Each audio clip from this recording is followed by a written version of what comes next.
Eve Echoes gets a major update to autopilot and warp immunity.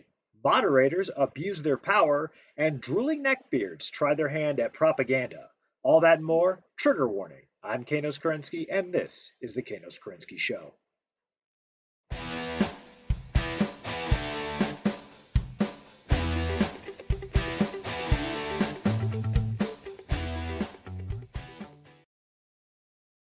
Hey everyone, and welcome to the show. All right, so starting off, yours truly was banned. Yes, banned from the Eve Echoes Discord. But spoiler alert, I got unbanned in short order. We start today by bringing you up to speed with Captain Jack, now officially known as Fallen One. Congrats on your promotion, Jack, for junior moderator to being a full-fledged moderator. It's good to see you got promoted, and you are still as incompetent and unscrupulous as ever.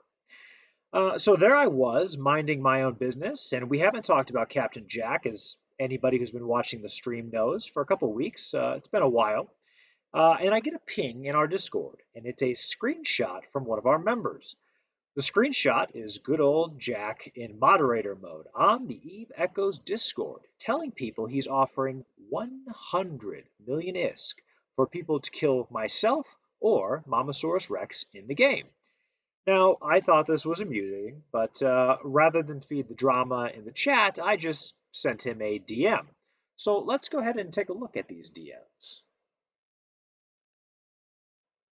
All right, so here's Jack in the Echoes Discord. That's Fallen One there in the green chat right in the middle, and he's offering 100 mil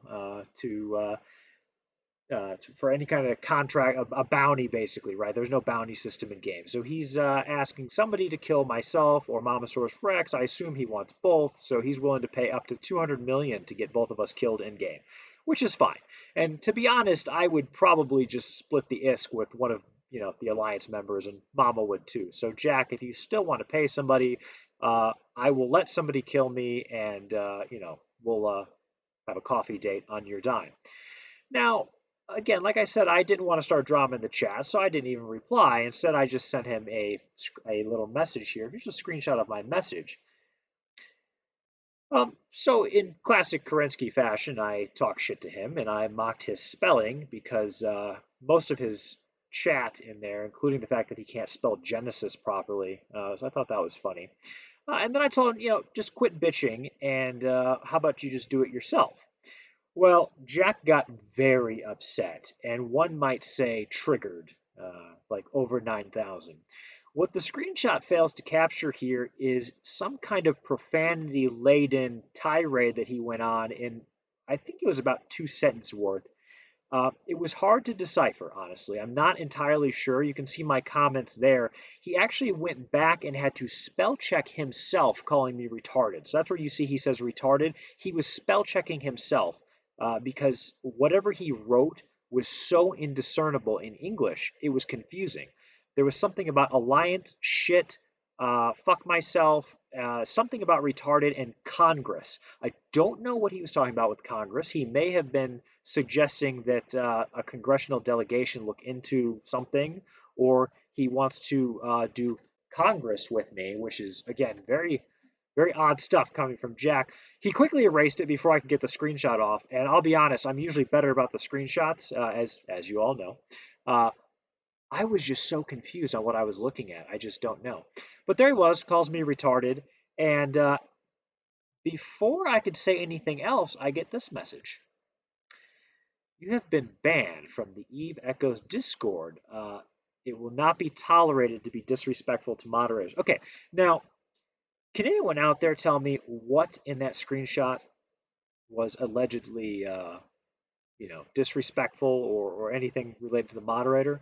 I mean, the answer is nothing. And I've talked to a few streamers about this as well, individuals who are part of the community content stream.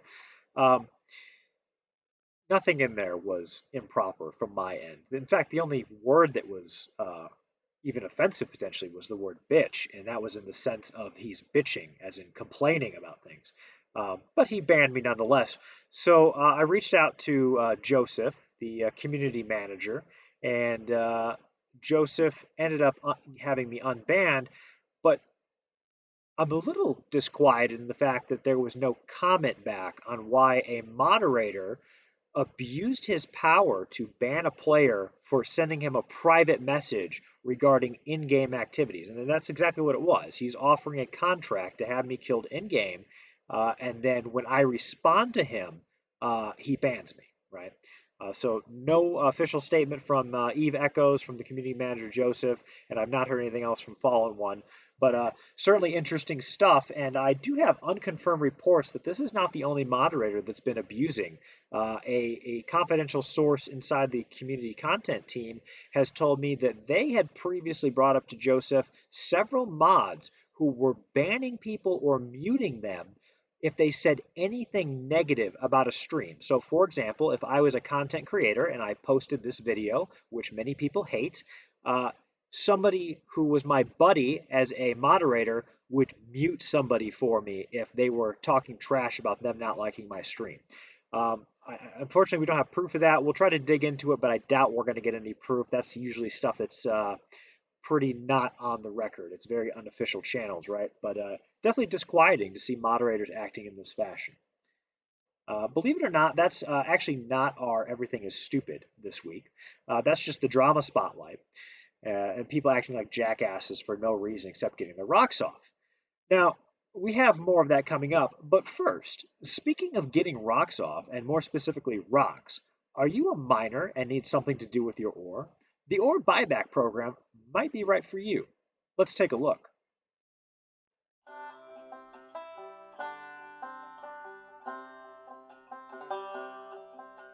60 AU off the Warp Gate path, there's a Kerensky that works more with ore than weaponry. His name is Simple Kerensky, but he's no dummy. He realized long ago the greatest thing he would ever create was his venture. We captured that moment. We run it on a loop through Simple Kerensky's mind, and the chemical it makes his brain secrete we use in our Simple Kerensky mind control chips to keep people mining ore. Come home to the flavor of your own completion. Come home to Simple Kerensky and the Genesis Ore Buyback Program.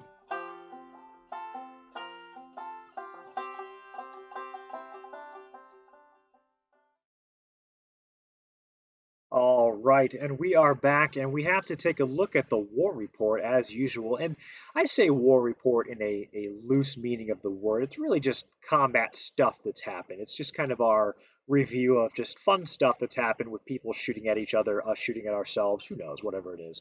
But let's start off with a recap from last week's episode. We talked about a PPU United video. I showed you a little speed up version of them in OP4S's home system and shooting some stuff. Well, this caused some significant angst amongst the war chief Ragnar over at OP4S. Ragnar ended up messaging me with an interesting screenshot of him, an interesting kill report of him bragging about killing PPU. So I want to actually share this with you guys because it's quite the impressive kill mail. Let's pull that up on the screen right here. So here's Ragnar messaging me. That is a slasher too. If you're checking your eyesight right now, if you're putting on your glasses, don't squint, don't hurt your eyes. That is a slasher too. You can see my response there to Ragnar is to thoroughly mock him for bragging about a slasher 2 kill mail. Because this was his response to me sending him the video that PPU made, their little montage of them wrecking house. Now, let's be totally transparent and totally fair. People on both sides of every conflict are getting kills. Our guys get killed every day. They've got people who live in our neutral station that come in and they shoot at us. They steal PI. Hell, I had some PI stolen from me yesterday. No big deal. It's part of the game. We do the same thing to them. We're in their space. Actually, right now, as this broadcast is going on, we have a fleet over in their space. I don't know. Maybe OP4S has chased them off by now. Not really sure. Either way, the point being, this goes back and forth. But I had to highlight this because, again, they're so upset with PPU that they are willing to brag about a frigate kill, a Tech 4 frigate. Well, I sent Ragnar something of our own. Let's take a look. Ah, yes. That's slightly more expensive than a Slasher 2 by an order of magnitude. And look who that kill mail top damage on there. Oh, look at who's involved. Well, PPU was involved. Oh man. So Ragnar telling me how trash PPU is, and then I send him this. Ragnar apparently didn't have much of a response. However, Ragnar, if you're listening, corporate needs you to find the difference between these two pictures. If you could just please do that for us. And hint, there is a small difference. Let me know if you figure it out.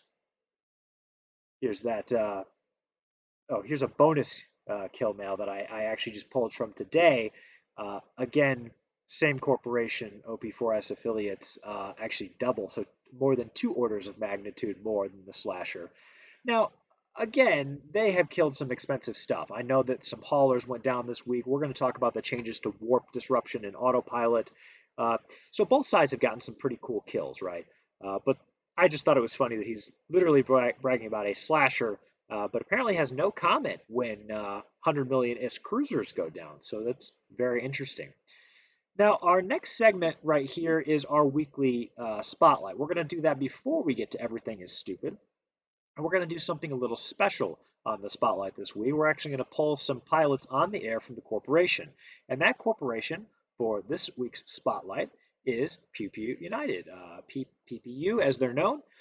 So PPU is a mixed corporation. They're somewhat international. They've got US, Australian, New Zealand players, so they're a little bit mixed all over the place. They do a, I said do. They do a fair amount of industry, but they also clearly do PvP, as you can see. They have basically daily operations that are going around the clock. Shout out to Merlin, one of their directors over there, who has a pretty heavy industry hand and can build just about anything that you could possibly imagine. And again, these guys have been instrumental in our fleets. We're happy to have them. I will say they've been having fun ever since they got rid of Piment. If you recall Piment from a few episodes ago, the virulent racist that we spotted and got rid of. Uh, Actually, this morning, Piment actually lost a 700 million ISK Dramiel in our home system. So he killed some miners, and some Ventures died. Again, the ISK comparison there of Ventures to a Dramiel. So, Piment, we hope that you'll keep coming back so that we can keep putting you in the grave over and over. Give us just 1 second here. We're going to pull PPU on the air.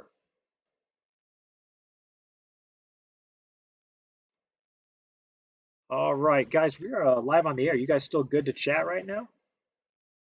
Course. Awesome, awesome. How's Okay, everyone doing?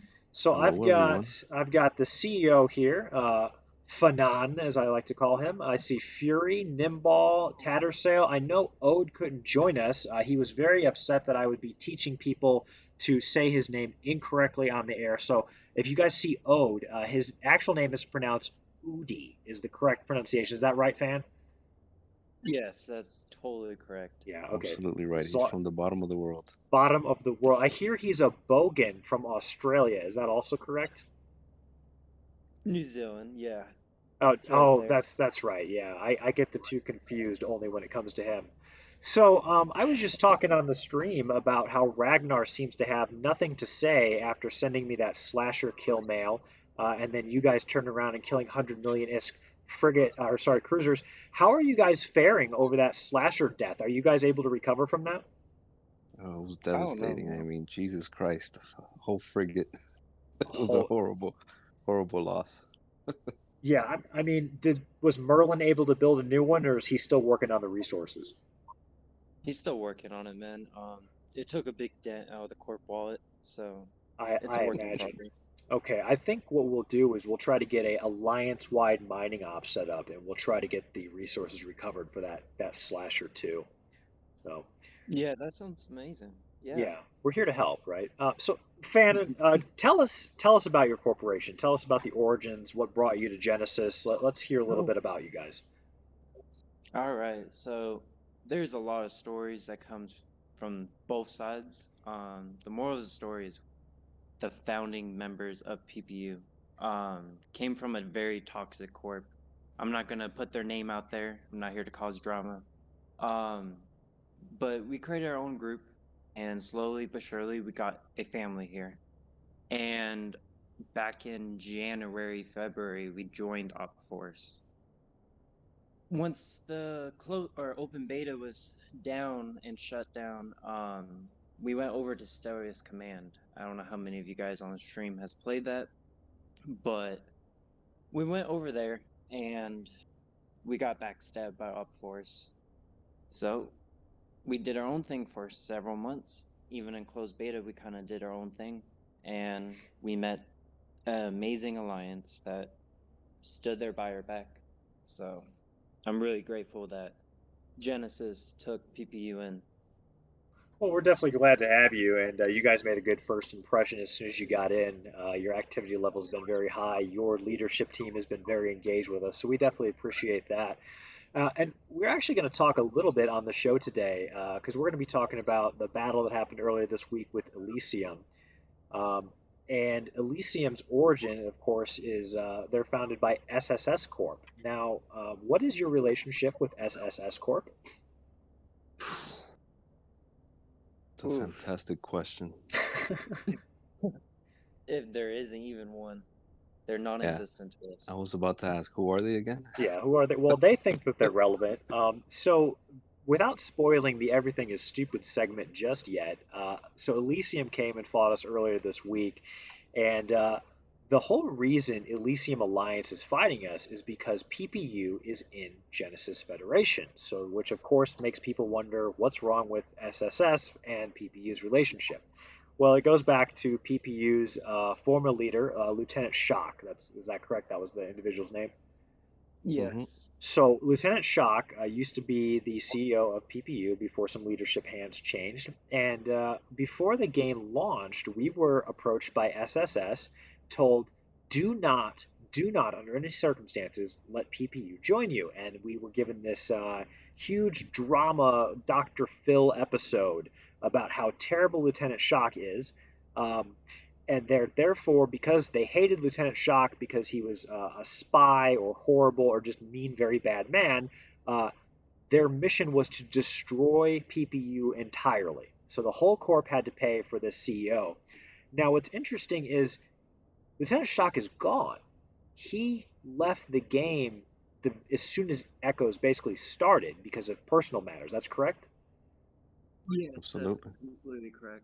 So for 99.9% of PPU's existence in Genesis, Lieutenant Shock hasn't even been here, but SSS Corp is so mad that we did not just listen to them and not recruit PPU over Lieutenant Shock that now they want to fight our alliance, which is a very interesting grudge match and is very telling of their actual motives because the problem they claim to have is no longer existent. He's not even here. So that's very interesting to me. No, it is. And you know what? We piss off a lot of people, but PPU is still here.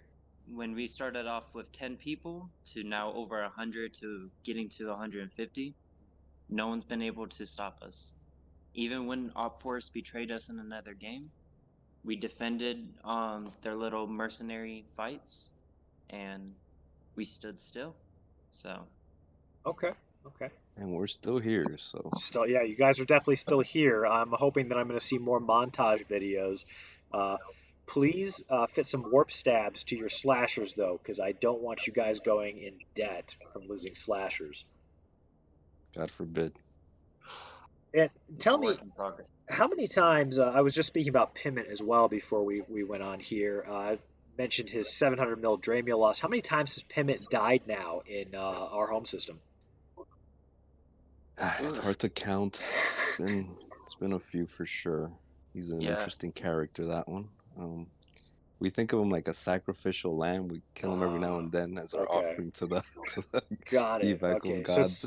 it's like a culling. So he shows up and you have to cull him periodically, and then it's a sacrifice. Okay, Exactly. got Yeah, it, it got gives it. us all practice. It's not much of a fight, but I mean, it gives us practice. So There you go. It's good practice. I mean, Dramiels can be hard to catch. His last fitting was very weird. Let me actually pull it up because there was something specific that caught my eye. Let me find it in the kill reports. Let's see. Scrolling. Hold on. I know you guys posted it. There it is. Okay, so oh yeah, it was two afterburners. It was dual afterburner fit. Now, I might be missing something completely. Can you activate two afterburners at the same time? No, you can't. I've tried that, at least on Uh-huh. my end, I can't. And I've also tried an afterburner in the micro warp drive. It does not work.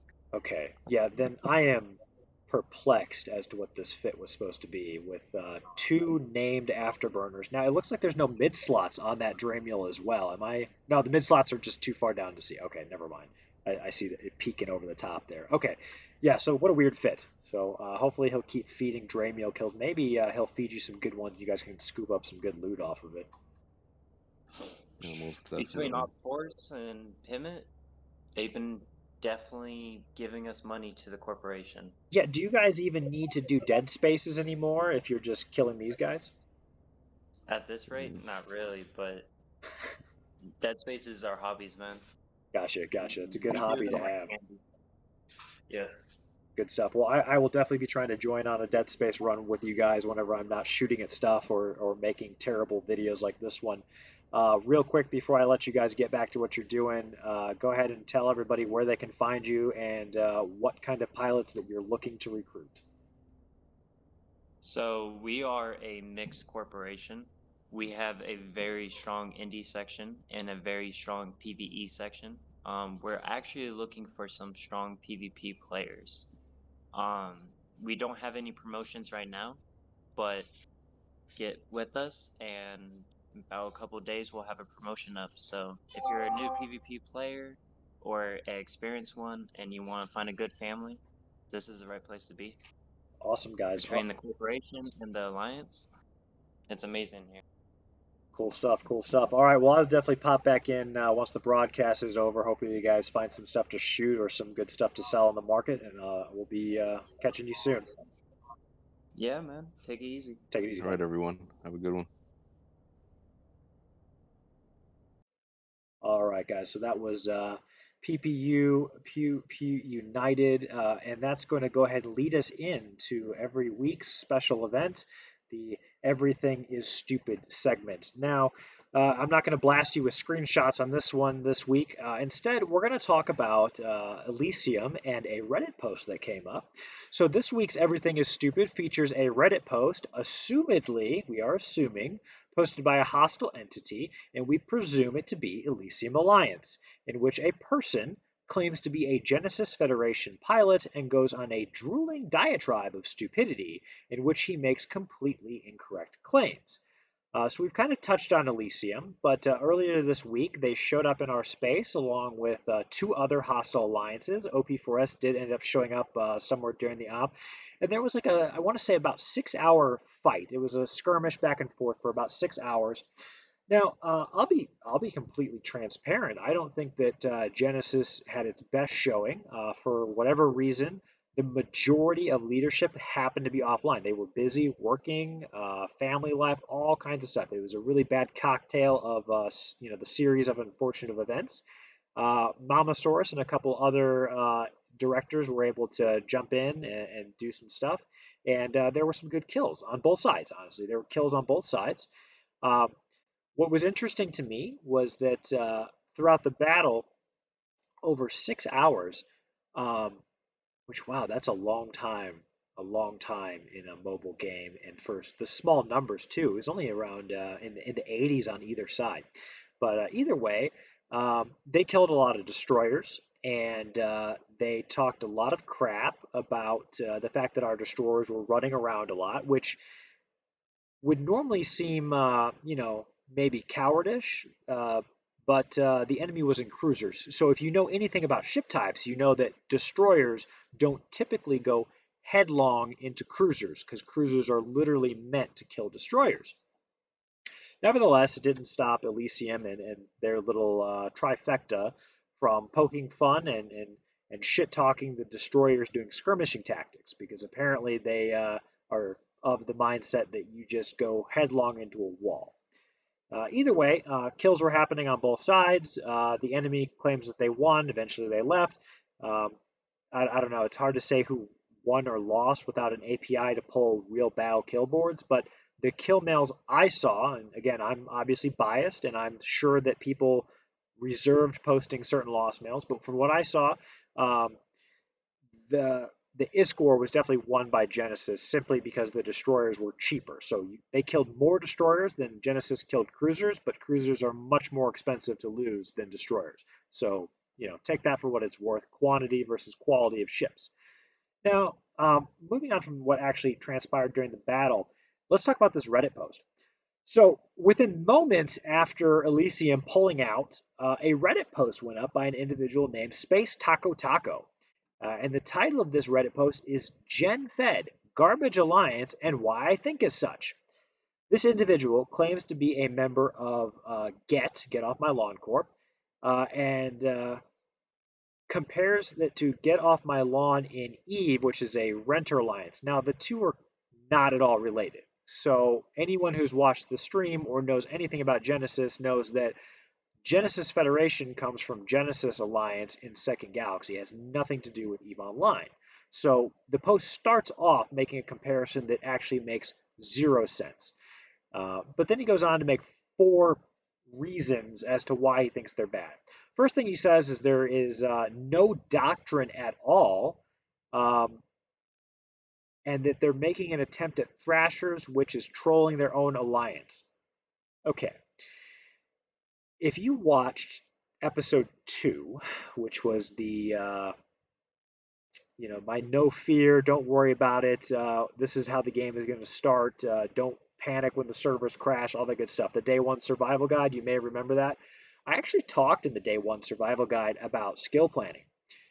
Now, why do I bring that up? Because skill planning was part of us teaching people how to train for doctrines, which we were talking about before the game even launched, let alone post-launch. And anyone, if this individual was actually a member of our alliance, everyone, including the spies, can see our doctrines posted in a channel that is literally labeled Fleet Doctrines. So, weird take to say that we don't have doctrines when there's a channel with them listed. And yeah, I just don't understand that. He also says that Mama says every time, sorry guys, they had months to plan this and we only had 2 minutes. What do you mean every time? There's been 3 major operations that I'm aware of, and this was the only one that caught us off guard. The other 2 we knew based on OP4S's Discord, and we assembled. The first of which we showed up in their system and reverse camped them. The second one was the episode where we talked about the stalemate at the gate, which many of you remember. I would challenge anyone to show me voice recording or a post of Mama Sora saying that they've had months to plan an operation against us. I honestly don't know what that is. And then he finishes by saying if they had an actual doctrine, they could literally get ready in a few minutes. Again, if you were actually in the Alliance, you would probably see the Doctrine channel. Or you're an idiot and don't know how to use Discord, which would explain this entire post. Number 2 is kind of a dumb point. It's basically trolling the Alliance for not protecting their own space. Okay, so let's be really fair about what happens in nullsec right now without warp interdiction spheres, without structures, without anything.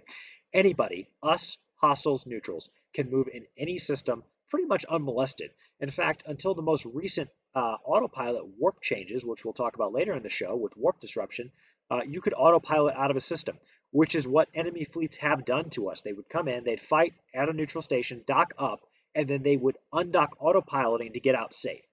So the idea that we can't protect our space, or sorry, it's that we will not protect our space, to quote him, will not protect their own space.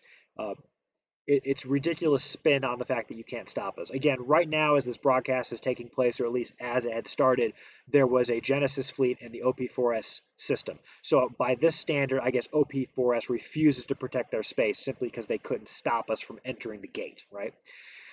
It also says the system shuts down and stays there until the Reds get bored. This is actually a complete lie, and it's a lie because one of the things I have mocked over the last couple of weeks is the fact that when hostile groups come into our system, our miners and ratters don't actually pay enough attention. So they actually do the opposite. They don't shut down. They, in fact, don't pay attention, or they're so confident in their ability to warp out their ship fitting, warp stabilizers, whatever the case is, that they will stay mining and ratting until an enemy is literally on top of them, and then they'll leave. Like they just don't care. I don't know if it's stupidity, it's balls, a little bit of both. Either way, the system definitely doesn't shut down. It would actually be better if it shut down for a few minutes when enemies come in because maybe they wouldn't kill stuff. So he then goes on to say about they're killing the miners in our system. So which is it? The system shuts down and everybody docks, or everybody's undocked getting killed? Like in the same sentence, or sorry, the same two sentences, he contradicts himself. So it doesn't even make sense. Number 3 is my favorite. GenFed charges Corp 20 million ISK a week to be in GenFed. And he says, what is this 20 mil ISK a week paying for? Seriously, we would like to know because, well, seriously, what is it paying for? So I'd like to first say that that statement slash question sounds like the person just didn't even know what they were saying, so they tried to make it sound like something bad. Now, I'm going to be as transparent as I can without revealing operational security stuff, but anyone with a brain, like a functioning prefrontal cortex, knows that corporations and alliances, specifically in nullsec, cost money to run. At the bare minimum, there is an alliance suspension fee. Now, I understand that some alliances are newer than ours, and so they may not realize they have a suspension fee. Sorry it took you so long to make your alliance. But you do have to pay a little bit every week, right? Not a big deal. Okay. It also depends on what your alliance is doing. There's a lot of programs out there. We have advertised on the show the buyback program for ore, the buyback program for ore, ship replacement program, and anyone who is an E-veteran knows that nullsec alliances and mercenary alliances, they have different programs that require funding in order to do things. Now, back to my earlier point about if this individual was actually in the alliance, he would know what money goes to. Just like he didn't know that there were doctrines posted on the Discord, apparently he's also too dumb to read the Discord for the ore buyback program details or the ship replacement details, which people are using all the time. So, yeah, there's not a charge to be in Genesis Federation. There are corporations who mutually agree to contribute funding to do different programs. And maybe I just blew Alliance's minds, and now like there's our hostels are now like just steaming right now. Like there's just smoke coming out of their ears because they're trying to imagine how an alliance would have programs. Hey, that's on you. Whatever, do your thing. But yeah, what a dumb comment. Okay, Discord comms. Every time the plan doesn't go its way, Mama Rex says, "Oh my God, comms are not secure. We have a spy." No, your plans just suck, and your current FCs are, well, nothing against them, severely lacking the ability to FC. Okay, cool. So we did discuss already that there was a lack of FCs at that last op. I'm not hiding the ball there. There was an issue with that for a while until some people took over. I want to point out how stupid this is to pretend that there aren't spies on comms, because there are, and we've caught some of them, and we have spies in enemy comms, and enemies have spies in our comms.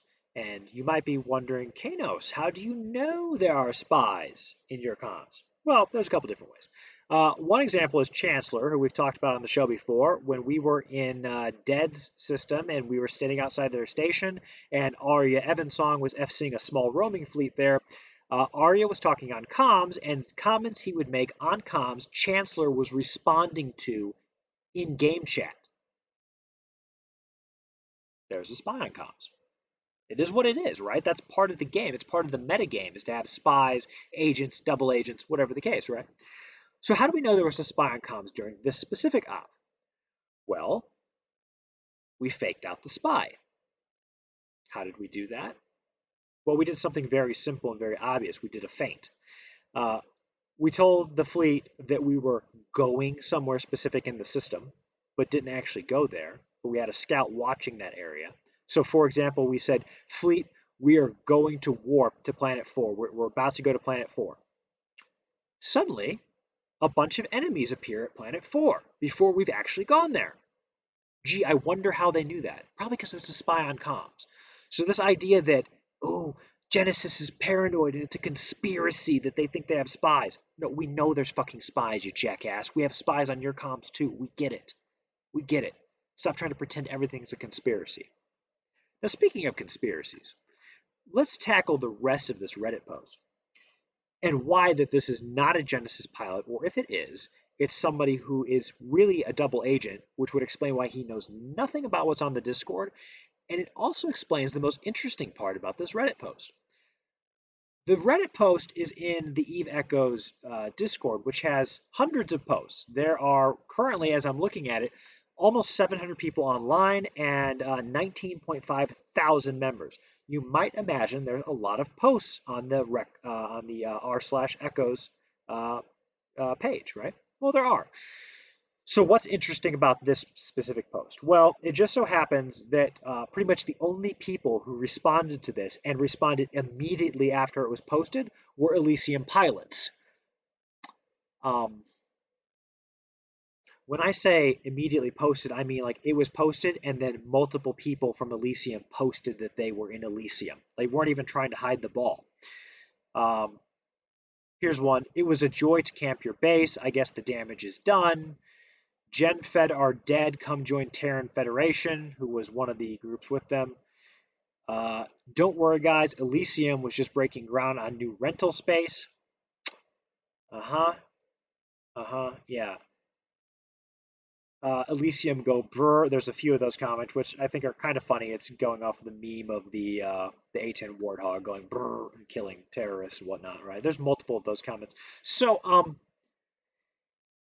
yeah, it's very obviously a really bad attempt at propaganda. It's a fake news piece, obviously. The person writing it has no idea what they're saying because any of the actual spies we have, like, or anybody who's a double agent, like, they can literally see it on the comms. Like, these aren't protected channels so far as, outside of the Genesis line member.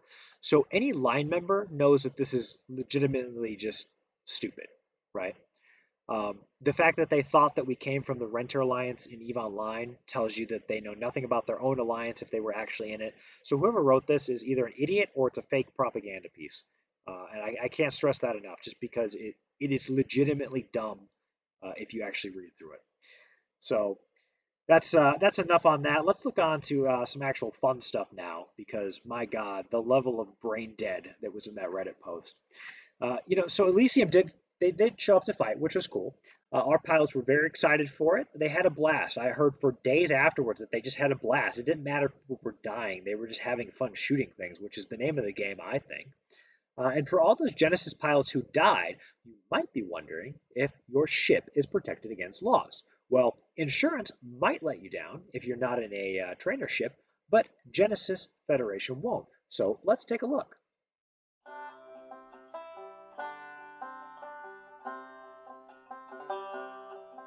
There's a Kerensky that held a fleet hostage after murdering his scouts and several fleet members. The fleet was made of noobs, flavored with stupidity and lemmings. He made us all take a look at our fleet composition, and in the bargain, he got a taste of real freedom. No more fleet ops. We captured that taste, and we keep giving it to him so he can give it right back to you in every single Kerensky Fleet Ops mind control chip selects. Come home to the unique flavor of shattering the bonds of teaming up with noobs. Come home to Genesis Fleet Ops.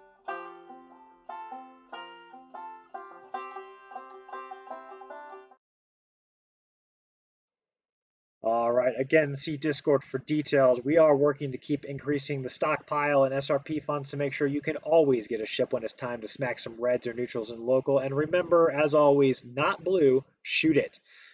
Okay, so in addition to Elysium, we had a great fight here within the last 24 hours. I was getting ready to go to bed when a Chinese alliance, who was previously evicted from their space, showed up suddenly in our area, our neck of the woods, and immediately proclaimed in local chat that this was their space, and anyone not in their alliance must leave. So here's how that went. So we started off with just a small gate camp. It was about 10 of us and flying mostly frigs and destroyers, and we ganked quite a few of their ships. Now, they did try to avoid us. They weren't looking for a fight initially, but neutral ships coming through, we're going to shoot it. So they actually tried log off tactics. They had 20 some odd people and they logged them off and waited for a little while to see if we would just go away. And we didn't. So we stayed on a little gate camp, blocking their little pipeline, and eventually they came in with 20 some odd people in cruisers and the Can-U battle cruisers, and they killed a couple of us, and we went and reformed. Now, by the time we reformed, they had gotten up to around 40 some odd in the neutral station that they were moving into. We had about 20. It was middle of the night, or just really just bad time zones for anybody except for our Russian contingent. Um, Either way, we showed up with about 20 guys. And in the system, as soon as we entered, they demanded that we, one, leave the system, and two, clear out of the entire area because this was their alliance's territory, and they called us the newcomers, which was really weird to call us the newcomers because when they were moving into that station, we actually had pilots already in system. So they were attacking our pilots as they moved in, saying that we were the newcomers. It was really weird. I had a conversation local with them, basically telling them that if they want the area, they were going to fight for it. And so eventually, after like 30, 45 minutes of sitting on top of the station, they undocked 30 some odd people to face our 20. And we're going to take a look at how that went overall. Let me pull it up. Okay, so let's go through. I've got a handful of the kill mills here. The battle lasted probably an hour of skirmishing on the station, but there's a lot of stuff that died. Yeah, there's rest in peace there to that guy. Another Can-U down. Now, you might be noticing a distinct lack of fittings on some of these, and you would be right. It's because we killed them so many times they ran out of modules and they were using insurance contracts to pull back the ships with civilian weapons. You're going to see a few of those. Yeah, so here's one of the fully fit ones, died. Yeah, here's one that had no fittings except for the high slots because they were just throwing ships out at us. Yeah, another death. Here's one that's actually fit as well. Poor little guy there, never stood a chance. This is probably the gem of the actual station camp. We actually tried to kill this guy multiple times. He wouldn't aggress a lot of the time, or he would just undock, move, and then try to warp out as soon as he aggressed. So he was kind of hard to kill. Eventually, he did get cocky. I must say, it was pretty sad to see him warping off constantly, letting everybody else die for him, but we did eventually get him. Yeah, there's another one for poor Can-Us. We're just trying to get rid of those Can-Us, doing the game a favor by harvesting them. Yeah, there's another little toenail ship there. Again, quite a few of them ended up later in the battle undocking in basically nothing. Some of them did appear to evacuate the area. We're not really sure. They left in pods. I'm not sure where they went. Maybe they were going to low sec or high sec or wherever they came from previously to go get more ships. So we're looking forward to shooting at them some more. But yeah, it was definitely a good time. It kept me up a little late, but we had a lot of fun with it. So I definitely enjoyed that. Okay, so our next little segment, we're going to talk about some news here, some actual news going on in the game, and some of this was brought to us by an individual named Michael Porter. Michael Porter was a reporter who I used to take jabs at in Second Galaxy because I thought some of his reporting was a little ridiculous. He's gotten a lot better. Mike's a pretty fun guy. Mike, shout out if you're watching. You might be sleeping right now, though. Mike is part of an Echoes news group on Facebook and follows some stuff on Reddit. And he sent me an article from one of the individuals. And the article is titled Key Game Problems Right Now. And so I'm going to read this. It's only 3 short paragraphs. I'll read it to you real quick. All right. A couple of potentially game-breaking issues which have shown up over the last week. Audits, the market, and chat bans. We're going to talk about chat bans. So let me tell you about my experience. I've been stockpiling Plex since launch, so I decided to sell some of it to pick up a Venture 3. That's a pretty expensive Venture 3. And buy some skill training books. I sell my Plex. This was Plex bought from their system, sold at the price on the station in a small amount. I sold 200 Plex. I have seen people sell 9,000 Plex and get the ISK right away. The money went into my account and then disappears. No message, no email. My wallet shows that I should have 20 million Plex. My balance shows 3 million. I assume he means 20 million from the Plex, and the balance in his wallet is only 3 million. After much searching and gnashing of teeth, I'm told that my transaction is being audited. I had to wait hours to get my ISK. Plex isn't the only thing being affected. General market transactions are being audited for no reason. I've got a pilot waiting on ISK from a skin sale for 3 weeks. No reply from customer service. No help. You know how many audits happen on EVE Online Marketplace? None. Bunch of exclamation points. If I spend real money on Plex within your store, you do not have the right to withhold in-game funds when I try to sell it. That's called stealing, or else there needs to be a huge disclaimer message before your purchase. Okay, now to be fair, when you do make certain transaction, there is very fine print up at the top, generally, that says that it may be held for audit. Now, it doesn't tell you how long until you complete a transaction, but it will say that it may take an audit. If I hear that it's continuing, I'll report the app to every pertinent in-game store it's sold on. Okay. Also currently in game, and this has been reported by CEOs of multiple alliances, if a player reports someone 10 times, whether it's justified or not, they get an automatic 2-day ban. Some less scrupulous corps are using this as a fleet op tactic. This exploit needs to be corrected soon.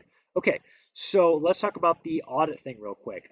Definitely 100% agree with this assessment. Now, I don't know that his account is correct on this because there is generally, like I said, a disclaimer that talks about it.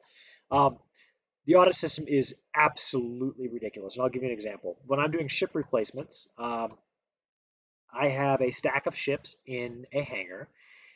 And if I try to move the stack of ships, it will tell me that I'm going to have multiple hours of auditing and I can't access them. If I split the ships into stacks of 1 and 1, I can then move all of them just one at a time. I just keep moving them one after the other, one after the other. So the same stack, let's say 100 ships. 100 stack ship is going to take 24 hours for me to move. If I just click and split them 100 times, I can move all 100 of them for free. It's completely arbitrary. It does absolutely fucking nothing. The cash level, if you try to transfer 30 million ISK to somebody or more without an item, so like let's say I'm transferring money to my alt and I want to give my alt 30 million ISK, there's a 1-hour audit. What the fuck am I paying for an Omega clone for? Why am I paying real cash for a game subscription and then any market transaction I want to make that is actually meaningful is audited and I have to wait on stuff? What's worse is in EVE Online and in other MMOs that we've played, this includes like Second Galaxy, there's different systems in place for replacing ships. And one of the things that we did in EVE Online was we might fit up an entire ship and we'd have ready for sending ships that they're ready to go. We found out that if you fit up a cruiser, you put all the modules on a cruiser. This is not faction or Dead Space modules, just normal modules.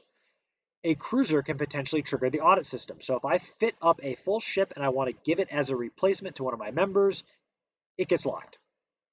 Or let's say there's an operation and I've got some people who need that ship and I want to give them the fully set up ship, it gets locked. Why? Seriously, developers, why? What is the point of this?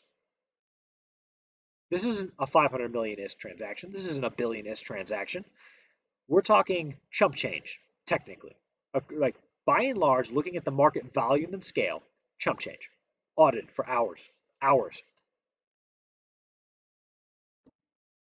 For reference, 700 million ISK is an 18-hour audit, if I remember correctly. 18 hours for 700 million ISK.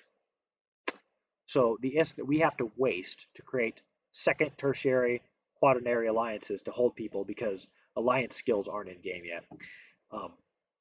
You have to wait almost a day to move that money. It's amazing. Just wow. Fix it. Just fix it. Now, onto the topic of chat bans, which this individual alludes to. We can confirm this is a thing. One of our CEOs last week was chat banned in JITA after porting a contract in local. He posted a sell contract like, hey, I'm selling whatever this item is, and this is how much it would cost, and he got a chat ban.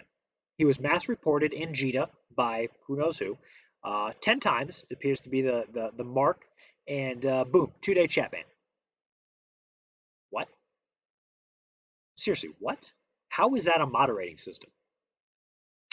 I've played many games over the years. There's many online platforms, social media. All of these have a an algorithm that searches for specific words, right? So certain words that are not allowed, certain phraseologies. There's many, many ways to moderate. I can right now in game click on someone's name, report them, and put nothing in the comment box. Just say inappropriate name or inappropriate behavior. And 10 times in a short amount of time, we don't know what the time span is, but 10 times, 48-hour ban. Can't talk, can't respond in any channel. That's amazing. Now, interestingly enough, this also happened to us during our battle with Elysium. Now, I'm going to give you the full disclaimer. There is absolutely zero way to prove, and therefore I will not make a direct allegation, but I have my assumptions. One of our individuals, Red Eye, a junior fleet commander, posted an Elysium kill mail in local during that 6-hour battle. Within a few minutes, Red Eye received a 48-hour ban. I will let you draw your own conclusions from that, but it is happening. People are doing it, and it is being reported across the game. And to my knowledge, there is no response from the developers, which is disconcerting to say the least. Okay, so enough about the negative stuff. Let's talk about the game updates that happened this week. So, for those of us who are EVE Online veterans, we were long awaiting a change over 3 weeks. I say long awaiting, it's been 3 weeks. 4 weeks now. The game launched, what, a month tomorrow or something like that? We were long waiting a change to autopilot because if you did not know or didn't realize, autopilot made it so that you were immune from being warp disrupted. You could undock from a station on autopilot and nobody could put a disruptor on you. The autopilot, the way the system checks. So you're going to warp, and what the system does is there's a check of warp stability status. All ships start with a 0 warp stability, which means if they go negative, they can't warp. If they're positive, if they're 0 or positive, they can keep warping. So anytime you engage warp, it does a warp stability check. Now, the way that this was working with autopilot was it was not introducing the check, essentially. So it would check before you moved anywhere. So you're still in station, that's when it did the check. So your ship comes out, and it had already done the check to show that you had warp stability. So if a warp disruptor hits you, doesn't matter because the check already happened, you keep warping. And it would do this the entire cycle of autopilot. You go through a gate, you decloak, it has already calculated that the check is at least 0 or positive, you're good to warp. Now they took this away. They fixed it now so that if a warp disruptor is applied to you while you're autopiloting, online autopiloting. I still need to see some definitive testing for offline, because offline you should be disappearing. We've had contradicting reports. The majority of our tests have shown that if you in fact autopilot offline, your ship disappears, and you autopilot a lot slower though. It's a pretty big difference of how fast you get from point A to point B. That's here nor there. When you are actually like, if right now I'm on my phone and I'm going to go to Jita and I just put my phone down and it's just playing, I can get warp scrambled. And that is an amazing change. I'm so glad that happened because people have been exploiting this ability. Like I mentioned earlier, you dock up at a station after losing a battle or whatever, and then everybody just says, okay, hit your autopilot, and then everybody just leaves freely and you can't stop them. That's absurd, right? And it really devalued nullsec. The resources that you get in nullsec were supremely devalued because there was minimal risk compared to the rewards. I'm glad that got fixed. There's some pilots that are not faring very well. The first hour or so after the update, the slaughter of freighters, or not freighters, sorry, transport ships, the slaughter was just unheard of. It was like, I don't even know how to describe it. The amount of kill mail overload of poor people autopiloting AFK in nullsec. My God. And it happened to us too. We had people that got caught all over the place. Enemy alliances did, neutral alliances did. It has been a bloodbath the last few days of people learning about the correction to the warp disruption autopilot system. Now, that said, I'm not entirely convinced that that is the best fix for it, and let me explain why. This is a mobile platform, and therefore there are certain things that need to be done to make the game more conducive to mobile gamers, and they are a little bit more casual. And as an example, I might be pretty serious here on my emulator, and obviously I've got my bullshit studio set up that I blabber on to you guys from. But when I'm at work on the cell phone or during a commute, I might have my phone on and I want to travel somewhere. Well, I now have to AFK autopilot offline. I think there can be some compromise. And one of the things I had thought of, and I would love to hear feedback from you guys in the chat or message me after the show, is something like a check system of the safe logout system. So if you log out your ship in EVE Online specifically, there's no scanning in EVE Echoes. I can't wait for that to happen. But to reference, EVE Online, you log out in space. If you don't have a combat timer, you have 30 seconds that your ship is visible for. Enemies can find you and they can still kill you even though you've exited the game. But then after that, you're completely gone, you're hidden, you've disappeared from the entire existence of the universe. I think the autopilot system could be something similar. And the way I initially kind of see it is, let's say that you're traveling somewhere and you hit autopilot undock. Let's say that you have to go 3 jumps unmolested before you reach immunity. Like some kind of system to where you have to actually watch your ship get into autopilot a little bit. That way you can't just click it and it's immediate, freedom, but at the same time, it offers some level of protection. I don't know what the sweet spot is. I don't know if there should be a specific module or a certain amount of points that would have to make it so that you could truly catch somebody. I don't really know. I just think that it's worth considering because the game community has a lot of serious players, but it has an overwhelming level of semi casual players. And we have to accept that on the mobile platform, I think, because no matter how serious we get, that's only a small percentage. And what we don't want to see is a game that completely caters to casuals or shifts so hard that the casual players who have the minimal access, the minimal time to do stuff on their phone are alienated and can't participate because then our player base disappears and then what do? The 10% of the serious players just fight the other 10%. I feel like that would get stale really quick. Just speaking from experience, if it's just the same people butting heads, it's just not as great, right? So okay, now let's take a look. Last thing for the day, we're going to take a look at a sneak peek of the teasers for November and December the updates. So we were originally told that probably October was going to be a major update. Now we're hearing that October is going to be a balancing change, and now that has shifted to November, it looks like. So November 2020, send Omega as a gift to your friends. There's a general balancing adjustment to everything in game. New pirate mechanic, dynamic pirate fleets.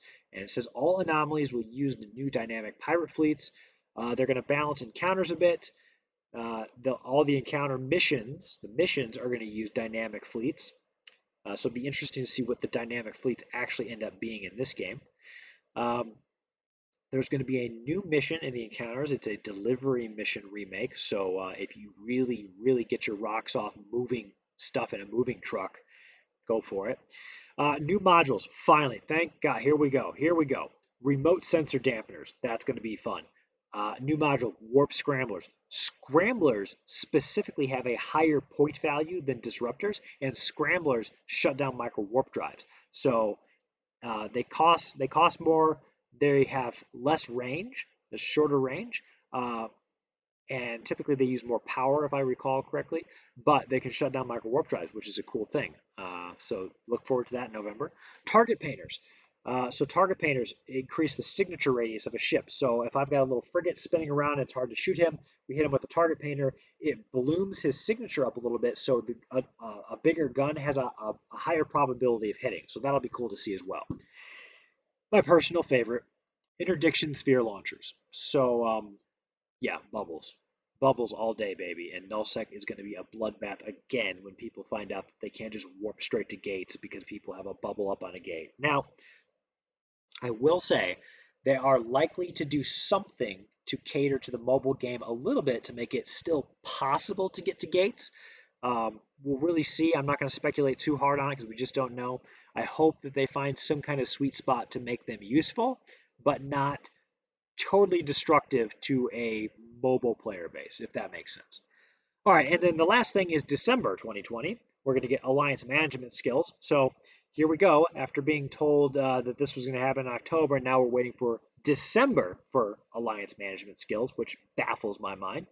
Sovereignty battles, not as big of an issue, so being able to capture space yourself. The Corporation Citadel, this one's kind of odd because right now we have Capsuleer Outposts. I would have thought that we could have had Corporation Citadels sooner because it'd just be the bigger next level of the Capsuleer Outpost. Maybe I would have thought that in December with Alliance Management and Saab, we would have seen Alliance Citadels, but I guess not. Fleet 2.0, Joint Fleets. Okay, I bitched about this more than once on the episodes, and this is all over the place. For any serious alliance or corporation trying to do real operations, this 10-man fleet size is an abomination. It's absolutely terrible. The fact that they cannot just simply code to increase the size of a fleet it just blows my mind. I don't understand why you can't.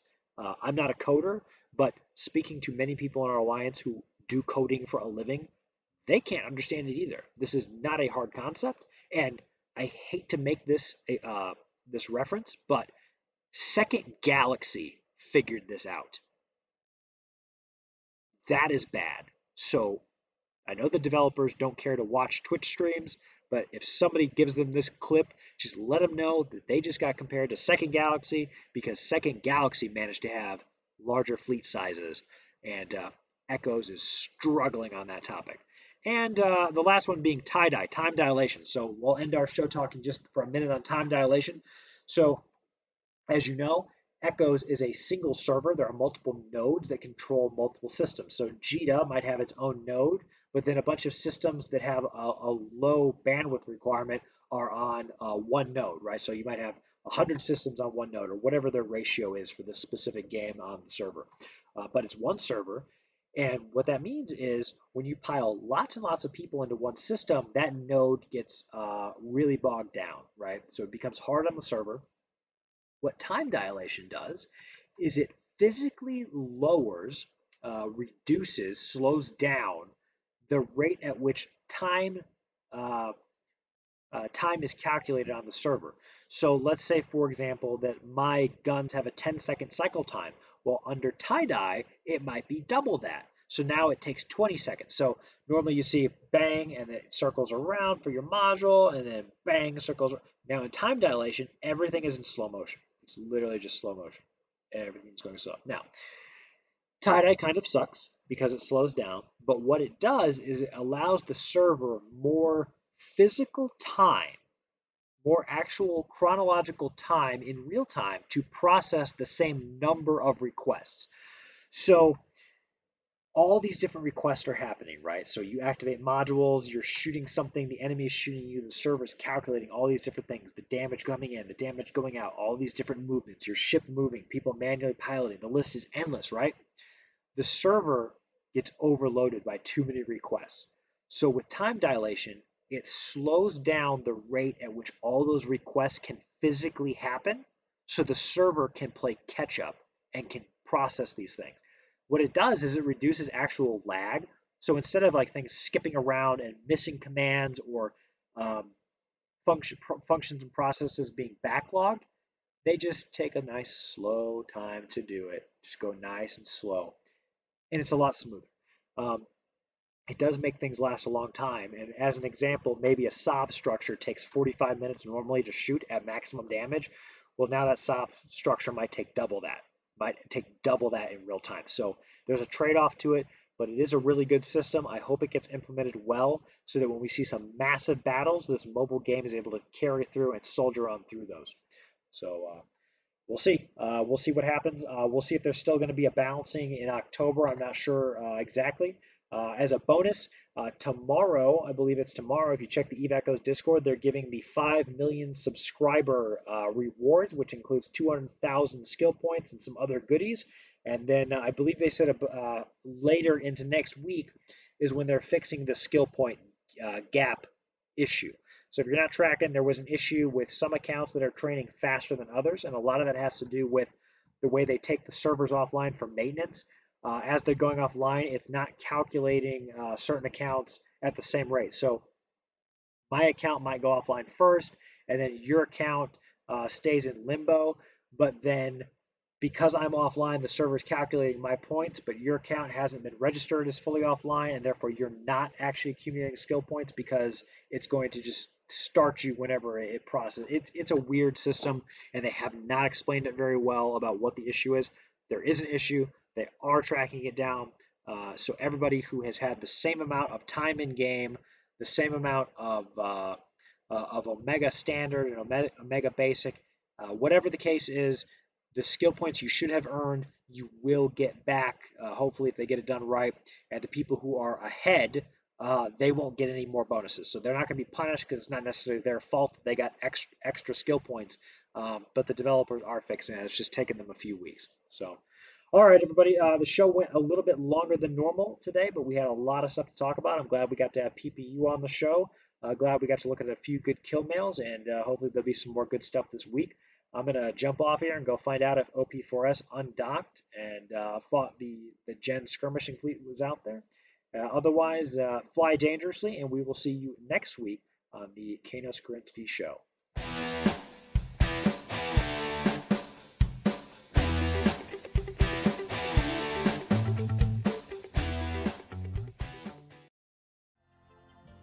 If you enjoyed this episode, don't forget to subscribe and tell your friends to subscribe too.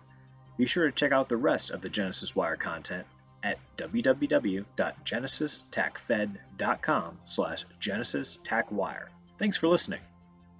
The Kanos Kerensky Show is produced by Kanos Kerensky, Executive Producer Tim the Lemur, Supervising Producer Moses the Lemur, Assistant Director Pavel the Lemur, Technical Producer Jolly the Lemur.